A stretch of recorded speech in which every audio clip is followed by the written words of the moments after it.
అందరూ Shahjahan sir fans గా ఉన్నారు. యేసుదాస్ గారికి వయసు అయిపోయింది కదా, ఇప్పుడు షాజహానే లీడింగ్. అలుమా ఇవాళ ప్రోగ్రాం లేదా? సరే, సక్రమంగా జాగ్రత్తగా వెళ్ళాలి, ఎవరితోనూ కలవకు. ఓకే. ఇక్కడ మాట్లాడే తెలుగు బాగుంది. అంతా తెలుగేగా. ఇక్కడ దీవిలో ఉన్న వాళ్ళు ఇలాగే మాట్లాడతారు. తెలుగు, మలయాళం, అరబీ అంతా కలిపి ఒక మిక్స్. జెస్సరి అని అంటారు. జెస్సరి. నగరాల్లో ఉన్న వాళ్ళు ఇక్కడికి వచ్చి ఉండడం చాలా కష్టం సారు. కొత్తగా వచ్చిన వాళ్ళు చాలా ఇబ్బంది పడతారు. పడవలు సక్రమంగా వచ్చి వెళ్ళడం దేవుడి చేతిలోనే ఉంది. మీరెలా ఈ దీవిని సెలెక్ట్ చేశారు? అది కూడా దేవుడు ఇష్టమేనని అనుకోండి. ఏమంటారు? లక్షద్వీపంలో చాలా దీవులు ఉంటాయి. మొత్తం 20-30 దీవులు ఉంటాయి. అందులో 10 దీవుల్లోనే ప్రజలు జీవిస్తున్నారు. ఒక దీవి నుంచి ఇంకో దీవికి వెళ్ళాలంటే పడవలోనే వెళ్ళాలి. చైర్మన్ పెరుమాళ్ మతం మారి. ఎవరు? చైర్మన్ పెరుమాళ్ తెలీదా మీకు? లేదే. చరిత్ర ప్రసిద్ధిగాంచిన పెద్ద రాజు. ఆ పెరుమాళ 1000 ఏళ్ల క్రితం జరిగిన కథ. పెరుమాళ్ మతం మారి మెక్కాకి వెళ్ళినప్పుడు ఆయన మీద ప్రేమ ఎక్కువగా ఉన్నవాళ్లు ఆయన తిరిగి తీసుకురావడానికి తెరచాప నౌకలో వెళ్లారు. పెద్ద తుఫాను రావడంతో అలా తిరిగి వచ్చేశారు. ఆ విధంగా ఇక్కడ ప్రజలు జీవించడం ప్రారంభించారనేది ఒక కథ. అది సర్లేండి. పెరుమాళ్ మతం మారినందువల్ల అనుకుంటా ఈ దీవిలో ఉన్న వాళ్ళందరూ ముస్లింస్. ఈ అమ్మాయి అందరికి ఏమిస్తోంది? సినిమా నోటీసులా? సినిమానా? సినిమా చూడాలంటే ఇక్కడ నుంచి 300 కిలోమీటర్లు వెళ్ళాలి కొచ్చి వరకు. ఇక్కడ సినిమాని టీవీలోనే చూస్తారు.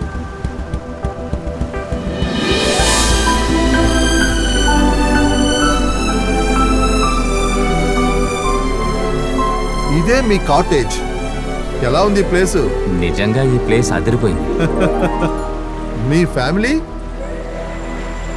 మేమిప్పుడు కలిసి ఉండటం లేదండి. అయ్యో, ఏమైంది సార్? అంత పెద్ద విషయం ఏమీ జరగలేదు. పెళ్ళంటూ జరిగితే కదా కలిసి ఉండడానికి. అలాగా. సరే, ఆవిడ ఇప్పుడు ఎక్కడున్నారు? ఊర్లోనా? ఏదో ఒక ఊర్లో.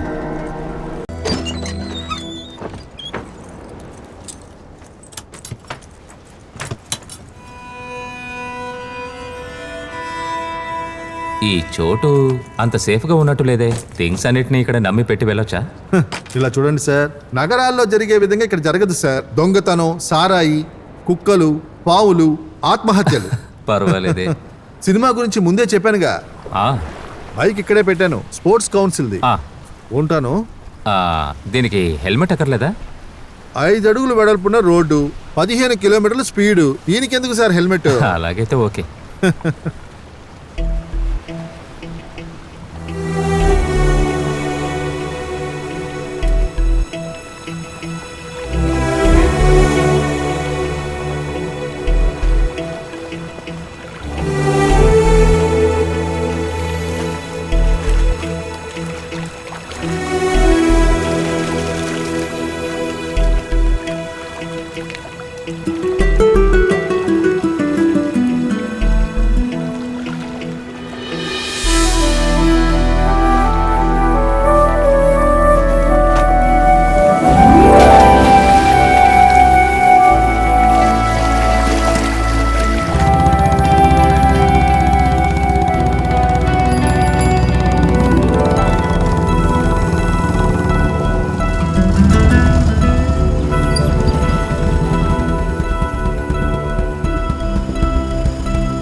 Hello, good morning doctor. సైట్ సీయింగ్కి బయలుదేరినట్టున్నారు. అవునవును. ఈ ఊర్లో జైలు ఎందుకు అలా ఉంది? ఊర్లో వాళ్ళు మూసేశారు. వామ్మో, చాలా గొడవలు చేస్తారా ఏంటి? ఈ ఊర్లో ఎవరైనా గొడవలు చేస్తేనే కదా జైలుకి పనుంటుంది. No crimes at all. Right. Doctor, హా? ఇక్కడి నుండి నేవల్ బేస్కి వెళ్ళే దారేంటి? మందు దొరుకుతుందా అని చూడ్డానికా? మిలిటరీ మందంటే అన్ని ఐటమ్స్ ని నమ్మి తీసుకోవచ్చు కదా. అది సరే, ఇలా ఉన్నారంటే ఎక్కువ రోజులు ఇక్కడ ఉండలేరు. ఎందుకలాగా? లక్షద్వీప్ ఫుల్ గా డ్రై ల్యాండ్. ఇక్కడ ఒక చొక్కు కూడా దొరకదు. ఓరి నాయనో, ఇలా అయితే కష్టం కదండి. నేను ఊరు నుండి ఇక్కడికి వచ్చినప్పుడు 2-3 బాటిల్స్ తీసుకొస్తాను. నా బ్యాగ్ ని ఎవరు చెక్ చేయరు. డాక్టర్ అదర కొడుతున్నారు. దొరకలేదంటే క్వార్టర్స్ కి రండి. ఏ రోజు నేను ఇస్తాను, కానీ దీన్ని అలవాటు చేసుకోకూడదు. ఓకే, అయితే నాకు మందు స్టార్ట్ చేయాలని అనిపించిందంటే డాక్టర్ గారి క్వార్టర్స్కి నేను తప్పకుండా వస్తాను. నేను జనరల్గానే ఫిట్ డాక్టర్. తాగాలన్న కోరిక నాకు ఎప్పుడూ రాలేదు. ఇంకా డాక్టర్, నేవల్ బేస్కి వెళ్ళే దారి అలా అడుగుతూ వెళ్ళండి.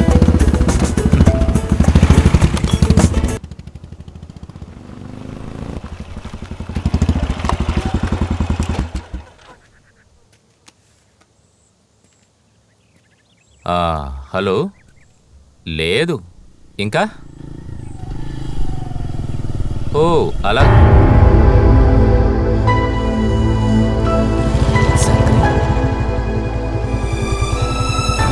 హే జక్రీ, హే నేనేరా.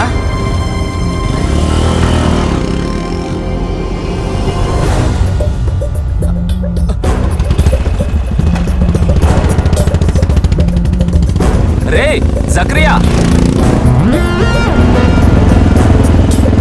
రే ఆగరా.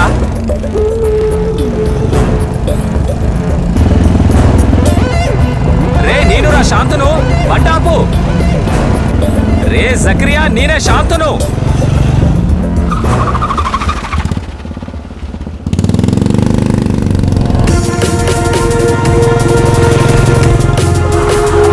రే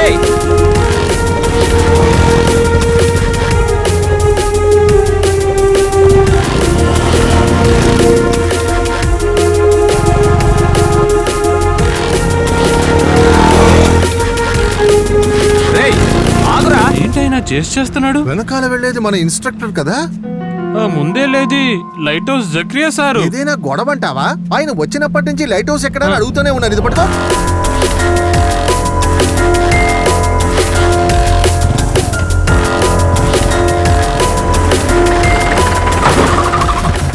మీరు ఎటువైపు వెళ్ళాలి?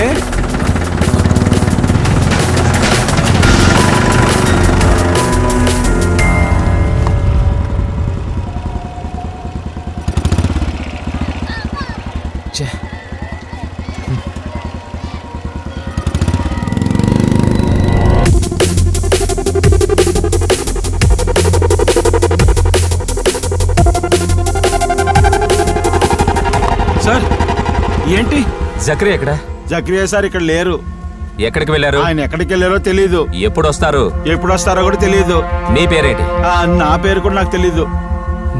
నా పేరు అబ్దుల్ గోయా.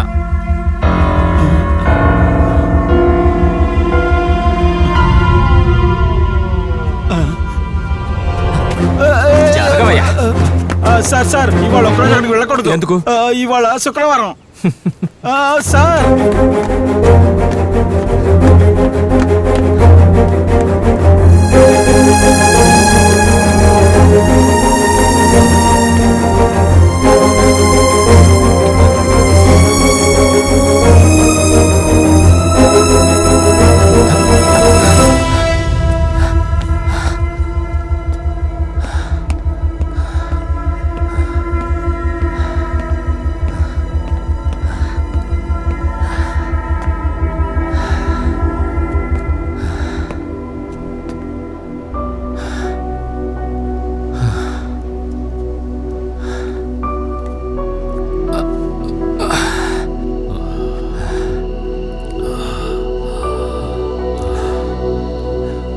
నేను చాలాసార్లు నీకు కాల్ చేశాను. నా కాల్ అని తెలియగానే నువ్వు కట్ చేసేస్తున్నావు. ఆ తర్వాత నువ్వు ఒకసారి కూడా కాల్ అటెండ్ చేయలేదు. అందుకనే నువ్వు ఇక్కడికి వచ్చావా? నువ్వు వస్తావని తెలుసుంటే నేను ఫోన్ తీసుండేవాణ్ణి. నా కంట్లో పడకుండా ఇన్నాళ్ళు దాక్కొని తిరుగుతున్నావు కదా. హే, 2 రోజులు వెతికి చూసి తిరిగి వెళ్ళిపోతాం అనుకున్నాను. వెంటనే తిరిగి వెళ్ళిపోలే. స్పోర్ట్స్లో డెప్యుటేషన్ తీసుకునే వచ్చాను, డైవింగ్ ఇన్స్ట్రక్టర్గా. ఓరి దేవుడా. ఇలా చూడరా, నాకొక విషయం తెలియాలి. నువ్వే కనుక్కొని చెప్పాలి. ఏంటి? ఇక్కడున్న నేవల్ బేస్లో నజీబ్ ఇమామ్ అనే పేరున్న సబ్ లెఫ్టినెంట్ ఉన్నారు. ఆయనకున్న పేరు ఏజ్ను బట్టి చూస్తే నాదిరా బ్రదర్ అని నాకు ఒక సందేహం. అయితే కాదురా, తను ఎక్కడుంది, ఏం చేస్తోందని తెలుసుకోవడానికైనా ఆఖరి ప్రయత్నం రా ఇది.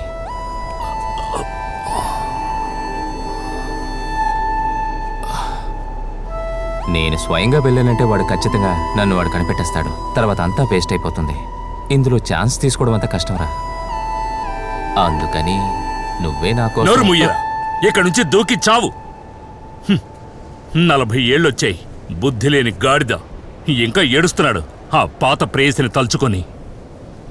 ఈ విషయంలో ముందు నీకు హెల్ప్ చేయడం వల్ల నా జీవితమే నాశనమైంది. అదంతా ముగిసిపోయిన కదరా. ముగిసిపోలేదురా, వ్యామోహం, ప్రేమ వ్యామోహం. ఫ్రెండ్, వాడి ప్రేమ పిచ్చి. నాకిప్పుడు 25 ఏళ్ళు కాదు. నాకు మాత్రం ఇప్పుడు 25 ఏళ్ళే. కొట్టేనంటేనా?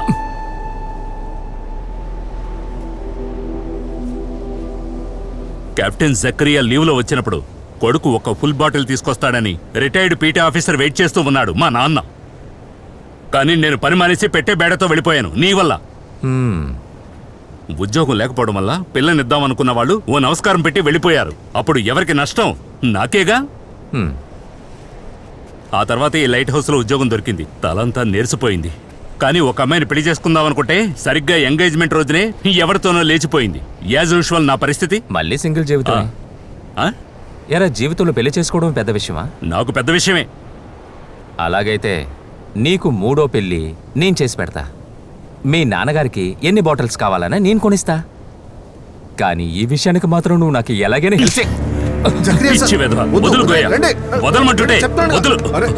మా నాన్న చనిపోయి 10 సంవత్సరాలు అయిందిరా. వదులు గోయా, వదులు. రండి సార్. వదులు. వదులు గోయా. వదలమంటుంటే. కొట్టనివ్వు. నువ్వు కొట్టరా.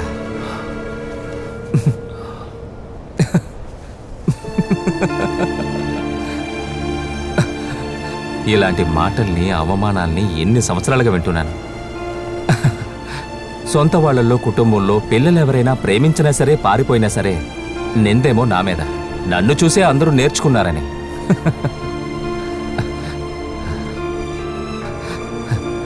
25 ఏళ్ల వయసులో అది బానే అనిపించింది. కానీ అది ఇన్నేళ్లుగా అది తీరని సమస్యగా మారుతుందని నేను కొంచెం కూడా ఊహించలేదు. అందుకని నేనొక పిచ్చివాడిని అయిపోయాను. తన గురించి తెలుసుకున్నాక మర్చిపోవచ్చు కదా అన్నిటినీ.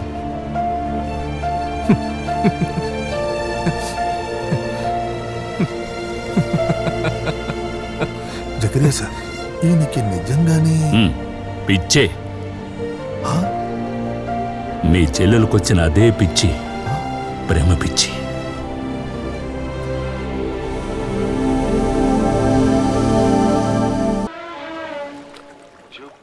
ఐదు సంవత్సరాల తర్వాత నేను ఆళ్లపుళ స్పోర్ట్స్ డివిజన్లో పనిచేస్తున్నప్పుడు అప్పుడే ఆ బాంబు పేలింది. ఎవరు? జోసఫా?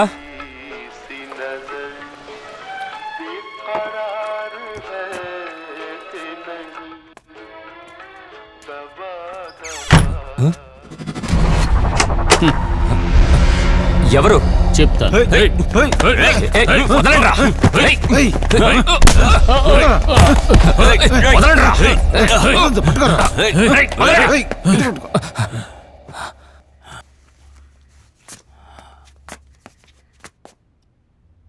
Ahmed, DSP of police. అయ్యో సార్, పోలీసా? సారీ, చూస్తే అలా కనిపించలేదు. వదలండి వదలండి. గన్ అంత అక్కర్లేదు. నేను ప్రాబ్లం చేసేవాడిని కాను. నాదిరా ఎక్కడ? ఎవరు? నాదిరా ఇమాం.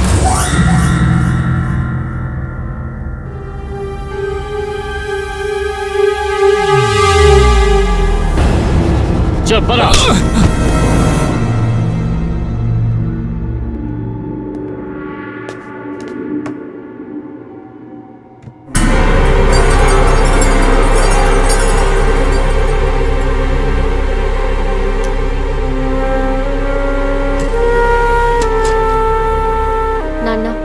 ఇప్పుడు నేను 15 ఏళ్ల అమ్మాయిని కాదు.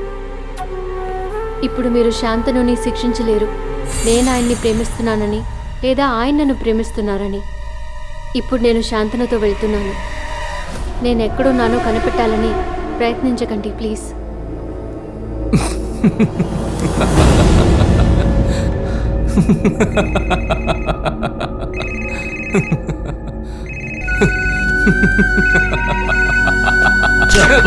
ఆఫీసర్,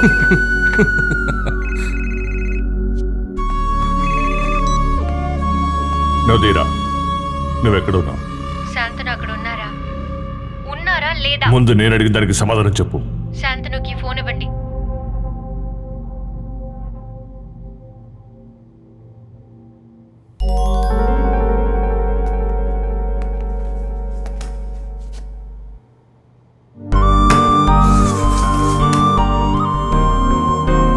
శాంతను,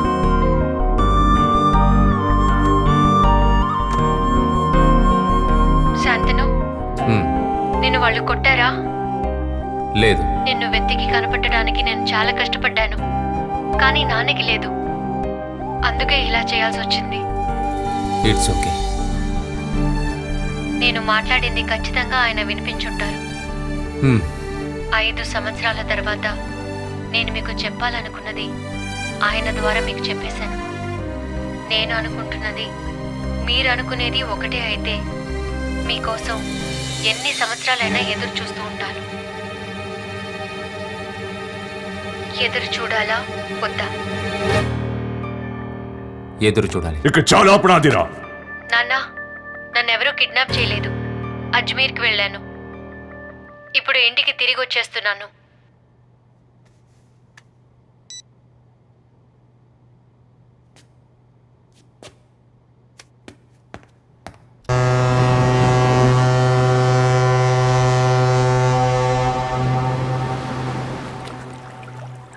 ఈ దీవిలో జీవించే ప్రజలారా, సంగీత ప్రియులారా, సంగీత సుల్తాన్ పాట కచేరీ ఇవాళ సాయంత్రం 7 గంటలకి జరగబోతోంది.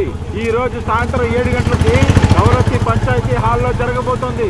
సంగీత ప్రియులందరూ తప్పకుండా ఏంటి రాజీవ్, ఎవరికైనా వెయిట్ చేస్తున్నారా? అవును, వీళ్ళక్క కొడుకు కోసం. ఓ, నాకు ఒక పార్సల్ వస్తుంది. అలాగేలే. కోయా, పాట కచేరీ అయినా సరైన టైంకి ఏ లేట్ అవ్వాలా? ఎవరు పోతు దువ్వాని నా దగ్గర నుంచి విడదీయాలనుకుంది. చూస్తేనే తెలుస్తుంది. షాజహాన్ వచ్చినప్పుడు నేను ఆయనతో వెళ్ళాలి. ఆయన అక్కడ సెటిల్ చేసిన తర్వాత మన విషయం చూసుకుందాం. సరే, ఓకే. జకరియా సార్, మీరు వాడిని కొడితే జంక్షన్ కి దూరంగా పెట్టి కొట్టండి. ఊళ్ళో వాళ్ళకి తెలిస్తే ఏమైనా అది ప్రేమ విషయం కదా. అలాగా? ఎవరు? ఆ రోజు మీరేగా చెప్పారు నజీబ్ని కొట్టైనా నిజం తెలుసుకోవాలని. నువ్వు వెళ్ళవయ్యా, నువ్వు వెళ్ళి అతని పని చూడు. ఇదే సిటీ వాళ్ళతో వచ్చిన సమస్య. పెద్దగా ఏదో చేద్దాం అనుకుంటారు, తర్వాత చూస్తూ అనిపిస్తారు. అలా చూడు, నన్ను రెచ్చగొట్టుకో. షాజహాన్ సార్. సార్, నేను జట్టి దగ్గరే ఉన్నాను. ఏంట్రా? రే, నీకెందుకురా బీపీ పెరుగుతుంది? ఏ, నాకు బీపీ పెరగకూడదా? నేను జట్టికి వెళ్తాను. నువ్వు వెళ్ళు. ఎందుకు? వచ్చాడా అని తెలుసుకోవాలి, అంతే కదా. వచ్చాడా అని చూసేదే తనే కదా, నీకేం కాదులే. నువ్వు వెళ్ళరా. అలాగే. మన సంగీత చాలా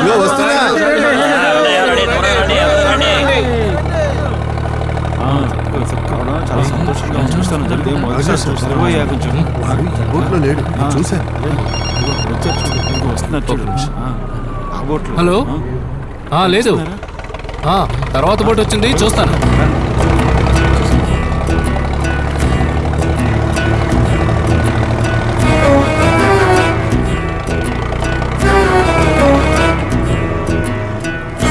షాజహాన్ సార్ వచ్చేసారు. పక్కకు తప్పుకోబోయా.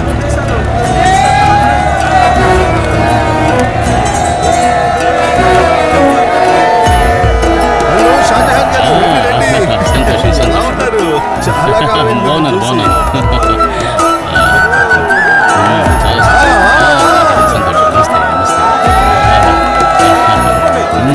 Hello sir.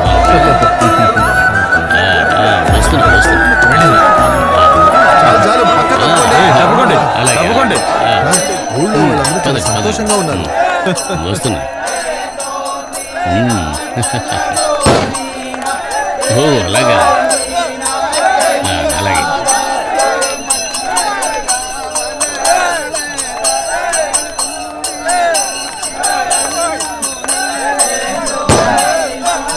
Sir, Zechariah sir నమస్తే. సిటీలో ఉంటారు. బాగా అర్థమవుతుంది. ఆయన పౌరు చూస్తేనే అర్థమవుతుంది ఆయన సిటీ నుంచి వచ్చారని. ఎందుకు ఇదంతా? అంతా ఫార్మాలిటీయే. వాడు ఈ బోట్లో కూడా రాలేదు. హా. ఛ, ఇంకా ఒకే ఒక బోట్ రావాలి.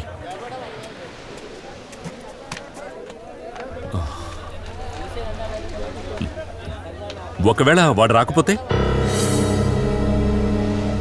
నాతో చెప్పలేని ఒక విషయం కనుక ఉంటే వాడు రాడు.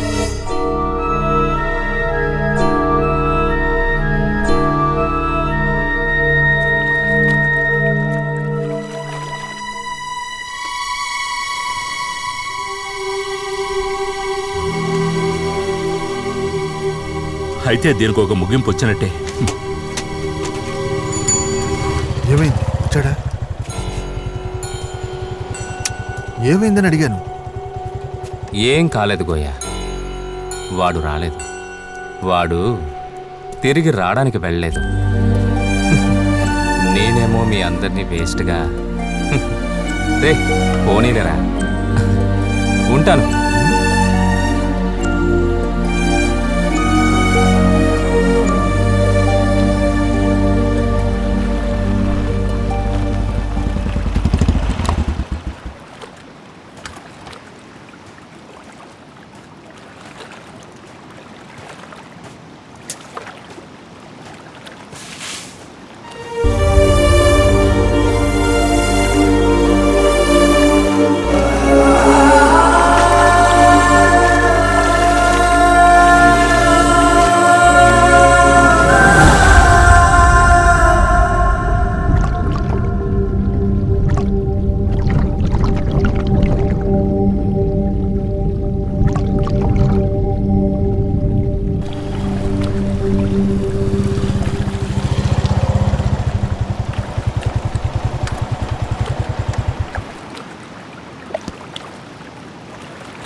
కూలయ్యవా?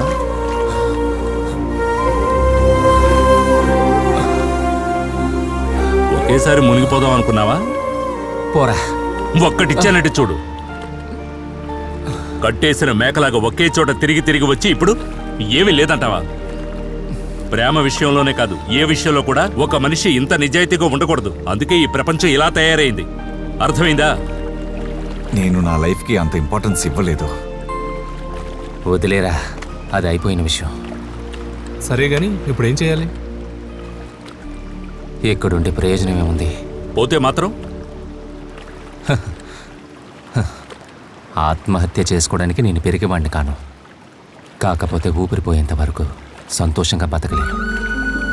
ఉన్నన్నాళ్ళు గడిపేయడమే. అది సరే, నా దగ్గర ఓ మంచి మార్గం ఉంది. కొన్నావా? కొన్నాను. ఎంత పెద్ద దుఃఖమైనా మందు కొడితే పోతుందంటారు. ఈ రోజు మనం ఆ పని చేస్తున్నాం. 2 పెగ్గులు వేద్దామా? వేద్దాం రారా. రమ్మంటుంటే డ్రెస్ అంతా తడిసిపోయింది. అప్పుడే బాగుంటుందిరా.